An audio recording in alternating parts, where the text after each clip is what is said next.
Friends, तो आज हम देखते हैं सेक्शन 351 बीएनएस सीआरपीसी 313 अभियुक्त की परीक्षा करने की शक्ति, पावर टू एग्जामिन एक्यूज्ड। सबसे पहले तो इस धारा का उद्देश्य क्या है?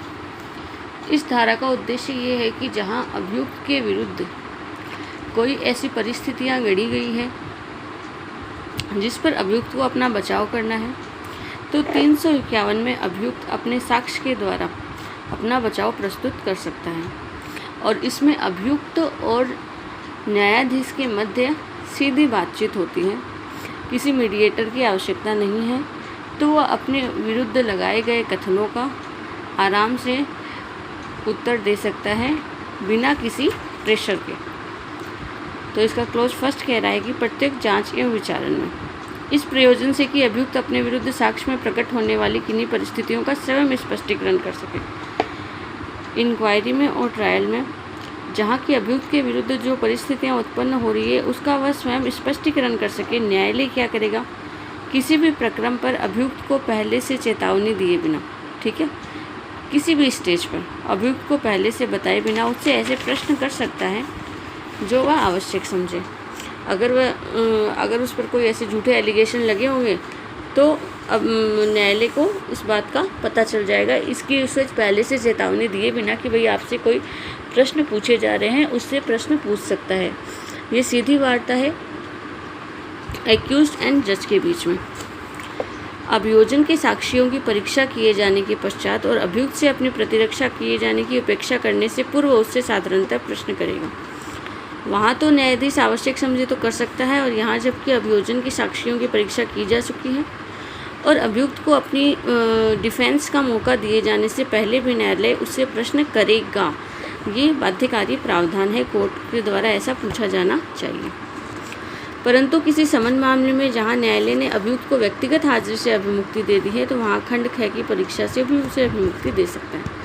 किसी समन मामले में जहाँ की उसे व्यक्तिगत हाजिरी से अभिमुक्ति दे दी गई है, तो वहाँ उसे खंड ख की परीक्षा से भी अभिमुक्ति दी जा सकेगी।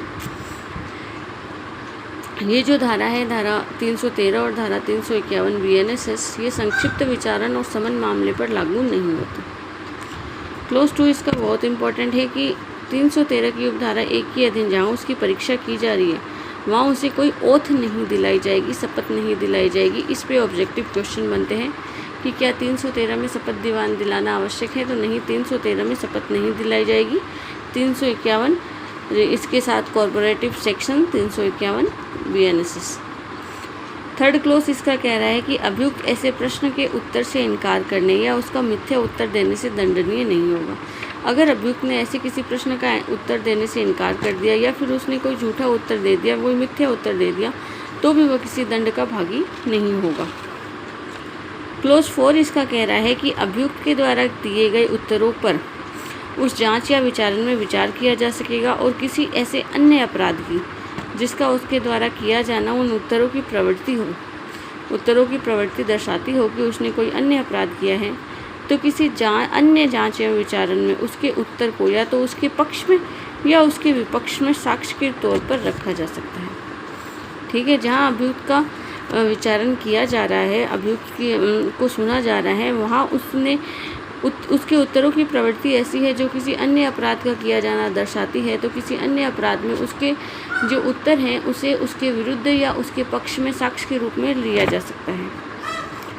अब इसका क्लोज 5 है, वो कह रहा है कि न्यायालय ऐसे सुसंगत प्रश्न तैयार करने में जो अभियुक्त से पूछे जाने हैं अभियोजक और प्रतिरक्षा काउंसिल की सहायता ले सकेगा।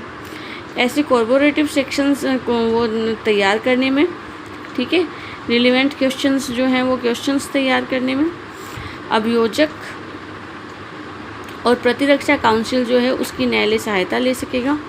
और न्यायालय इस धारा के पर्याप्त अनुपालन में अभियुक्त के द्वारा लिखित कथन फाइल किए जाने की अनुज्ञा भी दे सकेगा। इस धारा के पर्याप्त अनुपालन में अभियुक्त को लिखित कथन फाइल किए जाने की भी अनुज्ञा न्यायालय दे सकता है। The courts may take help of the procedure and defense counsel in preparing relevant questions which are to be put to accused, and the court may permit filing of written statement by the accused as sufficient compliance of this section. अब हम देखते हैं इसके regarding कुछ case laws. तो case laws क्या कह रहे हैं। धरणीधर बनाम यूपी राज्य 2010 की 313 की स्वीकृति के आधार पर अभियुक्त की दोष सिद्धि हो सकेगी। नेक्स्ट केस है विजेंद्र सिंह बनाम मध्य प्रदेश राज्य 2012। इसमें कहा कि 313 के बयान जो है वो अभियुक्त के विरुद्ध साक्ष्य हैं, जहाँ तक कि वे अभियोजन के साक्ष्य का समर्थन करें, किंतु उसकी दोष सिद्धि का आधार नहीं हो सकते। अभियोजन की दोष सिद्धि के भार को कम कर सकते हैं, उसकी दोष सिद्धि का आधार नहीं हो सकते। शारदा वर्दीचंद बनाम महाराष्ट्र राज्य 1984 में कहा गया कि 313 के तहत अभियुक्त के समक्ष पेश न की गई कोई भी अभियोगात्मक परिस्थिति जो है वो उसके विरुद्ध उपयोग में नहीं ली जाएगी। अगर ऐसा कोई साक्ष्य, ऐसी कोई परिस्थिति अभियुक्त को नहीं बताई गई है जिसमें कि वो अपना डिफेंस कर सके, तो वो बाद में उसके खिलाफ यूज नहीं ली जाएगी। इसमें कुछ सिद्धांत हैं। सबसे पहले है सभी ठोस साक्ष्यों पर प्रश्न पूछना अनिवार्य है। अशोक बनाम राज्य में सुप्रीम कोर्ट ने कहा कि यदि किसी महत्वपूर्ण साक्ष्य पर अभियुक्त से प्रश्न नहीं किया गया है तो ऐसे प्रश्न करने की जो चूक है वो अभियुक्त की दोष मुक्ति का आधार माना जाएगा। नेक्स्ट इसमें है वास्तविक नुकसान का सिद्धांत, प्रिजुडिस रूल। यदि 313 में न्यायालय को महत्वपूर्ण प्रश्न नहीं पूछता है अभियुक्त से, तो अभियुक्त को यह साबित करना होगा कि ऐसे प्रश्न नहीं पूछे जाने पर वास्तविक न्याय का कोई नुकसान हुआ है। ज्ञानचंद बनाम हरियाणा राज्य 2013। इसी के साथ ही इसमें जो अन्य सिद्धांत निकल कर आते हैं वो है कि आरोपी के उत्तर का उपयोग जो है वो उसके विरुद्ध साक्ष्य के रूप में किया जा सकता है, हम देख कर आए हैं। इसमें जो परीक्षण है वो निष्पक्ष रूप से किया जाना चाहिए। साथ ही में अभियुक्त को चुप रहने का अधिकार है। उसने अगर किसी प्रश्न का उत्तर देने से इनकार कर दिया या मिथ्या उत्तर दिया तो वो उसके विरुद्ध उपयोग में नहीं लाया जाएगा। राजकुमार सिंह उर्फ राजू बनाम राजस्थान राज्य 2014। राजस्थान राज्य के रिगार्डिंग केस है कि सुप्रीम कोर्ट ने निर्धारित किया कि 313 में अभियुक्त की परीक्षा का जो उद्देश्य है वो नैसर्गिक न्याय के उद्देश्यों की पूर्ति करता है। अब आगे हम देखते हैं 313 का साक्षिक मूल्य क्या है। दहल सिंह बनाम हिमाचल प्रदेश राज्य में कहा गया कि 313 में न तो शपथ का प्रावधान है और न ही प्रतिपरीक्षा का प्रावधान है। इस कारण ये कथन जो है वो एविडेंस के सेक्शन 3 में शामिल नहीं है, जबकि 315 में जो साक्ष्य है उसे साक्ष्य की श्रेणी में रखा जाएगा। ठीक है, 313 और 315 का डिफरेंस जब हम 315 को पढ़ लेंगे तब हम करेंगे। 313 में विबंध का नियम लागू होता है और यदि 313 में कोई मिथ्या साक्ष्य दिया भी गया तो उस पर अभियुक्त के खिलाफ कोई कार्यवाही नहीं की जाएगी। आगे हम देखते हैं सेक्शन 352 CRPC 314 मौखिक बहस और बहस का ज्ञापन।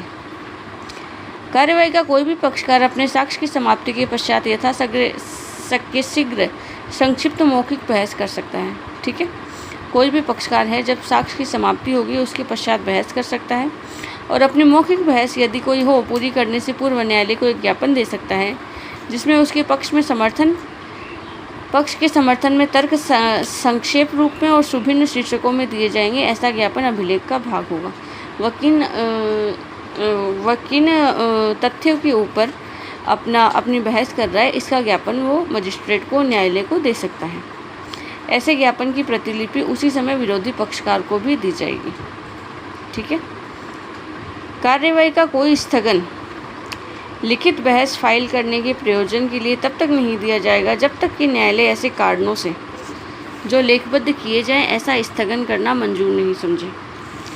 कार्यवाही में कोई भी एडजस्टमेंट लिखित बहस फाइल करने के लिए तब तक नहीं दिया जाएगा कि वही बहस लिखित में की जानी चाहिए जब तक कि न्यायालय को ऐसे कारणों से जो कि वो लेखबद्ध करे ऐसा स्थगन मंजूर करना आवश्यक न समझे। और यदि न्यायालय की राय है कि मौखिक बहस संक्षिप्त या सुसंगत नहीं है तो ऐसी बहस को वो विनियमित कर सकता है। उसे लगता है कि ऐसी बहस सुसंगत नहीं है तो ऐसी बहस को न्यायालय जो है वो विनियमित कर सकता है।